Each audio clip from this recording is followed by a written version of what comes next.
I'm Dave Hardy, and welcome again to Say What. Law enforcement is important. It's essential, and it is so part of the national conversation today, particularly not just across the country, but particularly here in West Virginia. And my guest is a gentleman that I met about a week ago, but I've heard his name throughout the last 30 years.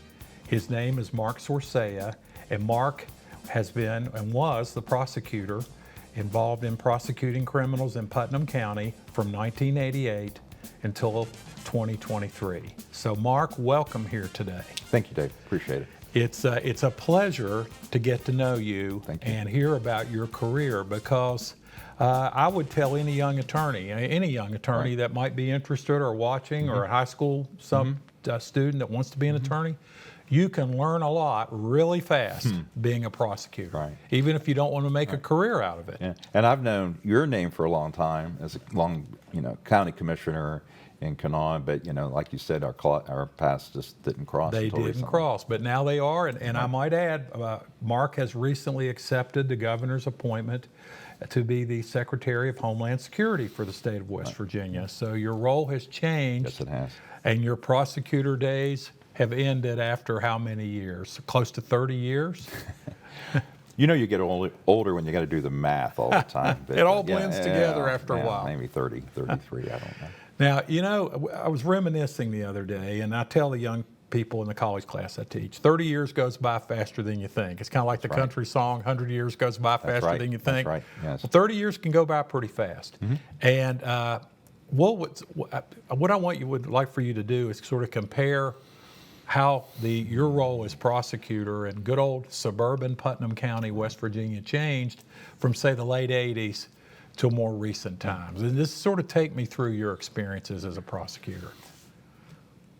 Well, when I first started, and I know you're aware, Putnam County, it's been a blessing for us in Putnam. We've had such tremendous growth in population and commercial development since that time. I can't come up with the numbers on the changes in the population, but it's really changed. So I think when I first started as a young lawyer, I used to joke and say it was kind of like the Andy and Mayberry days, where if you were the elected prosecutor or an assistant, if someone got in trouble or allegations were made against someone, we knew who they were. We knew who they were. We knew who their father was. We knew who their brothers were.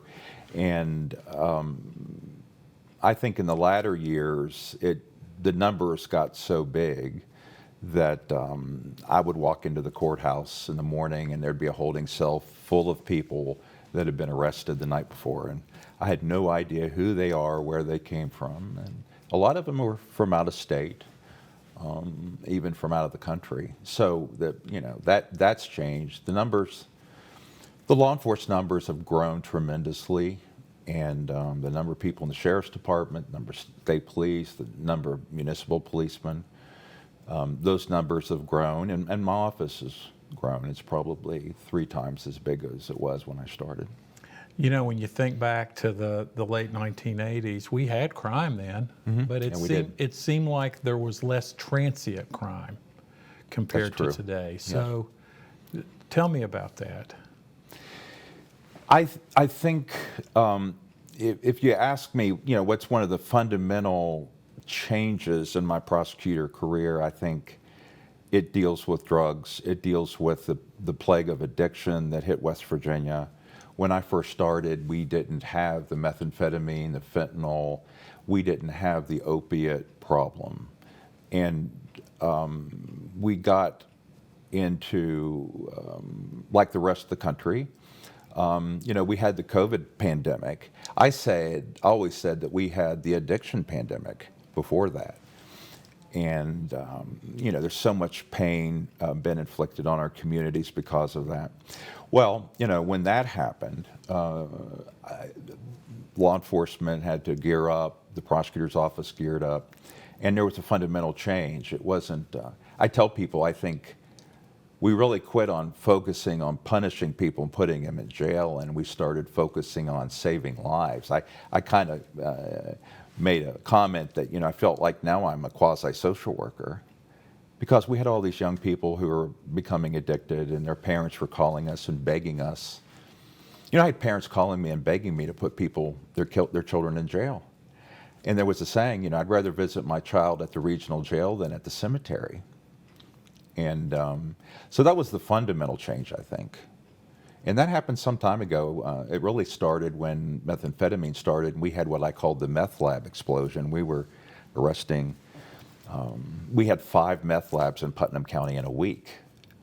And that kind of stopped because I guess the Mexicans and the cartels saw a market, and they started making meth and bringing it into the country. So it was just easier for people to buy meth than to make it at home. But then when they started buying it, then crime went up. They were stealing stuff to finance it. So, With respect to the drug addictions, which clearly all the social ills that go with that, right. were the drugs coming into Putnam County from out of state or out of the country, or were they coming from local source? Oh, the vast majority of them probably come from out of the country.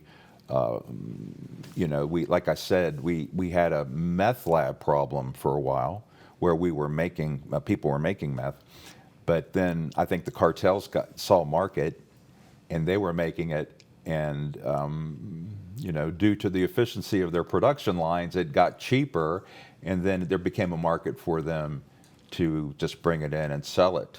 But again, that had a consequence because people with addictions had to steal, you know, and pawn items to pay for it. So, you know, the meth labs went down and the larcenies went up.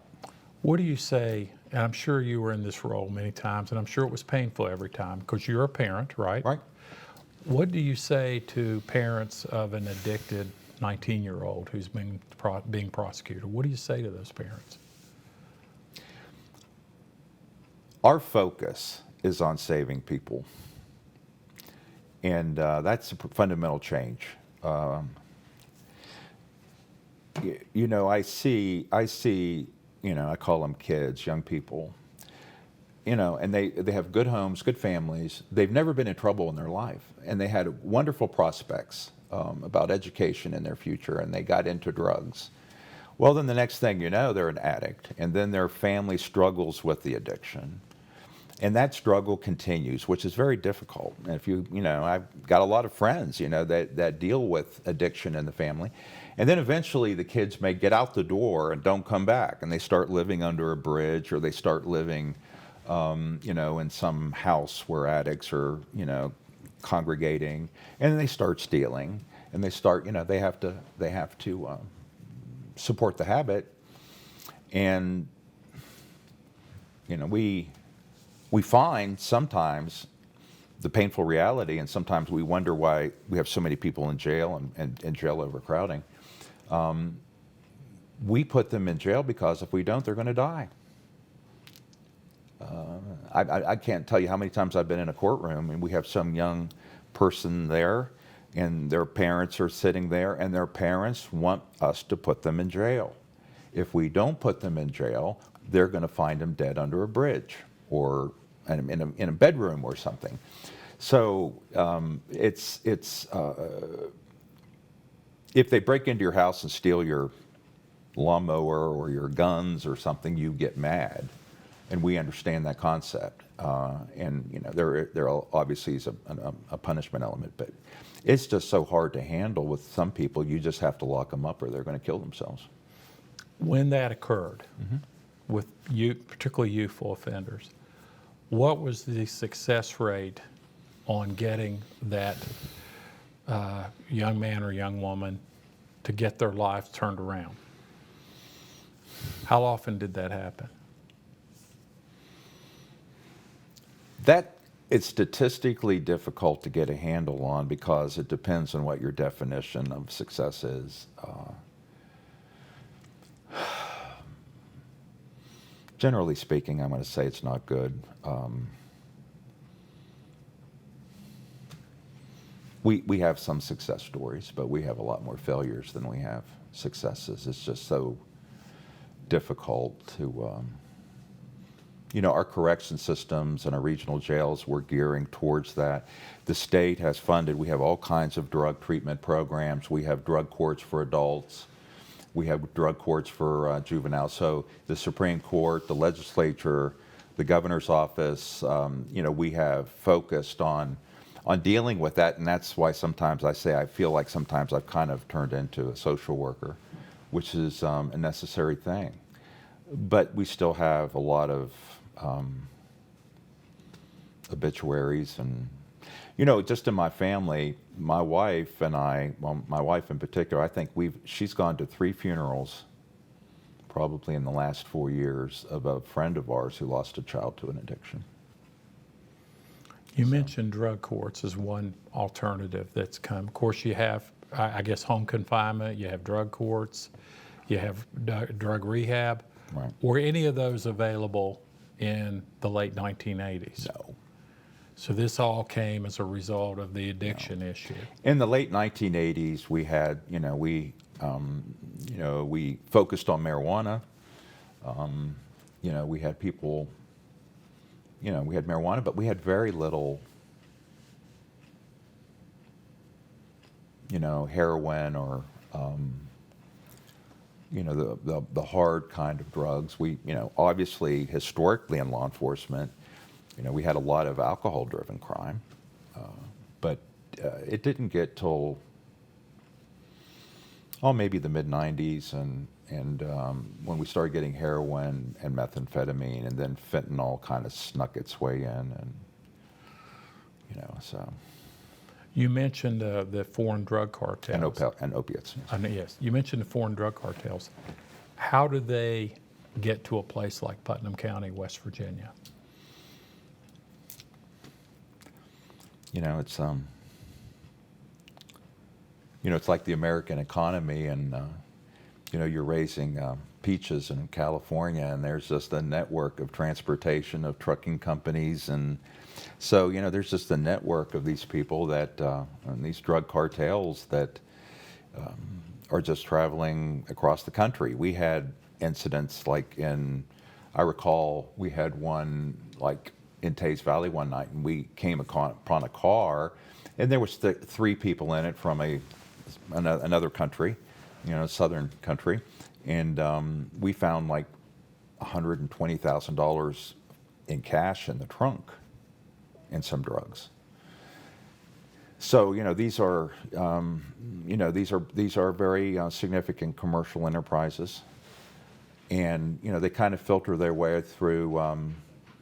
I think it's like a commercial network. So a lot of it for West Virginia comes from Detroit, Columbus, Toledo, and kind of like hubs of distribution, like you would have in the private sector. It almost sounds like Right. a Walmart or Kroger, just an illegal, cruder version. I remember one time we arrested a young man from Ohio or somewhere, and he was a good-looking kid. I mean, very, very good-looking young man, probably in his 20s, very articulate, dressed wonderfully, and he was in magistrate court getting arraigned, and he got caught bringing drugs in. And one of the magistrates like looking at him and saying, you're such a good-looking young man and articulate and everything, and you're dressing great. Why are you doing this? I mean, why are you, going to end up in jail tonight? And why you're doing this? I mean, you look like you have so many opportunities in life to be successful. He looked at her and he said, it's all about money. Let's make a lot of money. So it's a commercial, it's business. And now, unfortunately, I'll go to another subject. Unfortunately, this development has really jacked up our violent crime. If you look at our 2 major cities, Charleston and Huntington, Huntington had a big jump in gun violence. And Charleston has 2, in Putnam County to a certain extent. And what happens is when the business starts getting here, there starts getting to be competition, and you start getting bad players, right? And then they start shooting each other. Sometimes, unfortunately, innocent people can get caught in the middle. So that's been a trend probably for the last 10 years between Charleston and Huntington, including Putnam. And we had a very violent encounter in Putnam a couple years ago where some guy came from Huntington, went to Charleston, got into a gunfight over drug deals, coming back on Route 60. Our police got into a pursuit because he's driving too fast. They had a big pursuit. He goes in the ditch. The police go up, and he shoots one policeman in the leg, at the traffic stop, and then in front of 5 other policemen, and then then gunfire was just flying. And he's shooting at the police, and they're shooting back. He's got this semi-automatic weapon. He ends up dead in the ditch with like 20 bullet holes in him because he just came out shooting with a very sophisticated, gun that could throw a lot of lead. And he did it. You don't shoot a cop in front of 5 other cops. It doesn't work out well for you. That almost seems suicidal to me. It was. There was no question. He was done. He just wanted to quit. And that's another thing. We lost that poor policeman in Charleston, the young lady that got shot. I don't know if that's Officer Johnson. Yeah, I don't know if that's really. I don't know if he had an addiction background or if that was playing in it. I kind of sensed that, but we end up having young people or people that get to the point with addiction. They're basically suicidal. They don't care, and I think violent conflict between law enforcement and them is going through the roof. We've had more law enforcement related shootings in Putnam County in the last couple years that we've had in the last 40, 50. I knew one policeman that shot a person 30 years ago, 40 years ago, and Putnam County did not draw a weapon and shoot another human being until about 4 years ago, and we've been averaging one every 6 months since. And you grew up in Putnam County, Yes. right? So Well, yes. My parents moved around. I lived in Pennsylvania for a while. My dad had a different job, but I'd been home for my life. Back in those days, the doors were unlocked. And what makes a drug addict / drug dealer become suicidal? Do they just give up and just suicide by police, or what is the issue? I'm not a psychologist. We could talk to my friend Dr. Clayman and others. They can help you with that. I think what happens is they get number one. You just get you get depressed. Your life is just not good. The more you do it, the worse it gets. The more you need, the worse you feel. The social pressures of the people that you're dealing with. Depression, I think you get to the point that you don't care about living and dying. I think sometimes they may interact with law enforcement because they want the law enforcement officer to kill them. So they point a gun. We had that in Putnam. I had a young man, he pointed a gun at the deputy. I think he's 18 or 19. The deputy yelled at him 5 times to put the gun down. Put the gun down, put the gun down. And the one mistake the deputy made was he waited too long. I mean, that young guy had plenty of opportunity to shoot the deputy. You're trained, when they point the gun at you, you drop them. Well, this deputy hesitated because he was an 18-year-old kid, or 19. And I understand that. And he's a brave man, and he just kept yelling, put the gun down, and he wouldn't put the gun down, and the deputy dropped him. And then someone said they ran up, and they saw the deputy looking at the dying kid on the ground, and the deputy was sobbing and saying, why didn't you listen to me? Why didn't you listen to me? Mm-hmm. It's a very traumatic event for an officer to kill a human being. I would think so. I tell people I feel bad when I hit a squirrel on the highway. There's no question that deputy didn't have a choice. But, that messed with the deputy's mind. And, we had to help him deal with that, the idea that you took a young person's life. So one thing I worried about as a prosecutor is that eventually we're going to lose an officer in a shooting. Someday they're going to shoot first, and we're going to have a loss, and that's a scary prospect. And we had one in Charleston when we lost the young female officer. That's right. And we lost a trooper down in Mingo County. I think law enforcement's more dangerous today than it was 20 or 30 years ago by far. Oh, I think you're right. Now, of course, we've painted a dark picture here because there's a lot to unwrap and think about. What have we done to try to solve this problem that's occurred over the last, say, 25 years? What have we done as a state? We have developed programs, and like drug courts, the Supreme Court has been very active in it, which is really not a traditional function of the judiciary, by the way. But we realized, it's going to take a team effort to deal with this. So our judicial branches, we dealt with drug courts. Our attorney generals filed lawsuits. We've gotten settlement with opiate companies. This money is used, to deal with drug issues. And there has been pressure put on the opiate companies through this litigation to control the flow and the use of opiates and to make sure that they're not used improperly. We have, in corrections, there's been programs implemented to deal with addiction in our regional jails and in our state penitentiaries. And I think, importantly, I think there's been a social recognition. It used to be that if someone was an addict, you kind of looked down on them. That's a bad thing, you're a bad person. And I think we understand today that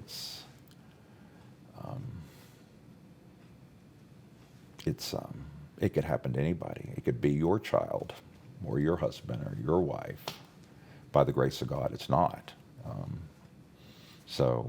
I think we've accepted it as a social problem, more than it is a criminal problem.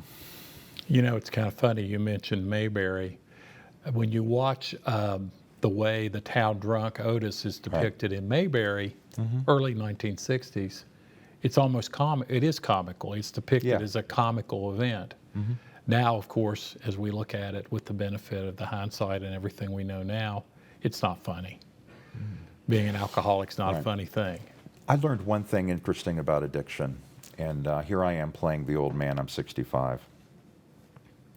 I had a guy was giving a speech, and he said the following. My parents and your parents were the greatest generation. It was the World War II generation. They were born in the Depression, World War II.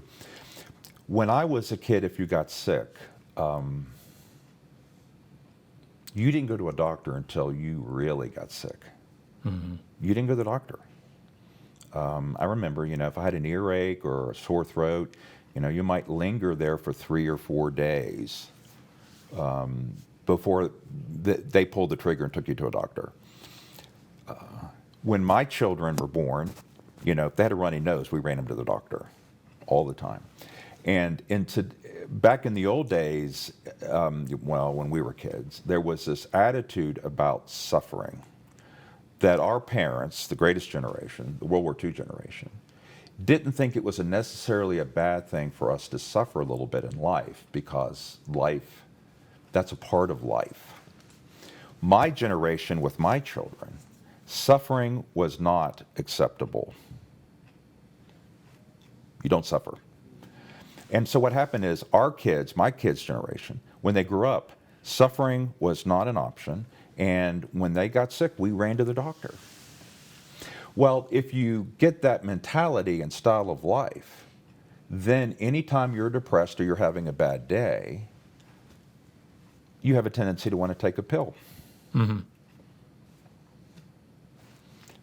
And I think that that's a factor, because we get to the point in our lives in today's society, suffering is not an acceptable situation in our society, and we don't accept any level of pain, so therefore we compensate with medication. And I remember when I was a kid, people died and we cried and we had mourning. I mean, I know a lot of families today that when they lose a family member, they go get a prescription and take pills to deal with grief.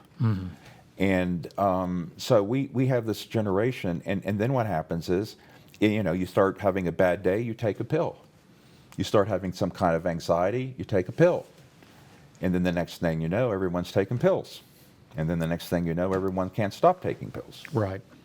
There's a cultural thing to it. Yes, There is, and the way we view prescription drugs and the TV commercials that run continuously about prescription drugs and Now, my father's generation, they did drink. That's when we had the alcohol problem. right. I always knew when I was a young person, I always knew that when I graduated law school, I made a promise to myself I would never go home and take a drink because I had a bad day. Because I know me, I could easily be addicted. And I just thought, I can't go home, take a drink because I had a bad day. I'd end up being an alcoholic. So, Of course, but we should always mention the devil of alcohol. Alcohol also plays a role in a lot of criminal activity as Right. well. violent. Did that change much during your 25 years? No, we still have it. We have, violent, alcohol-related batteries and fights and murders, and it's a big factor in domestic violence. So the alcohol hasn't stopped. When you say it's a big factor in domestic violence, explain what you mean by that. You have one partner in the house that's an alcoholic, and they get drunk, and they get angry, and then they engage with violence with their partners or their children. So it brings out violence, and Yes. particularly in domestic situations. Yeah, the people, and quite frankly, alcohol is more prone to violence than the other drugs that we have to deal with, I think. I mean, some people get high and they get crazy and do things, but, alcohol is a pretty traditional problem for violence. Mark, what would you say to a young prosecutor or a young lawyer that's thinking about prosecutor as a career? What would you say to them? You've got a lot of experience. I have absolutely no regrets in my career.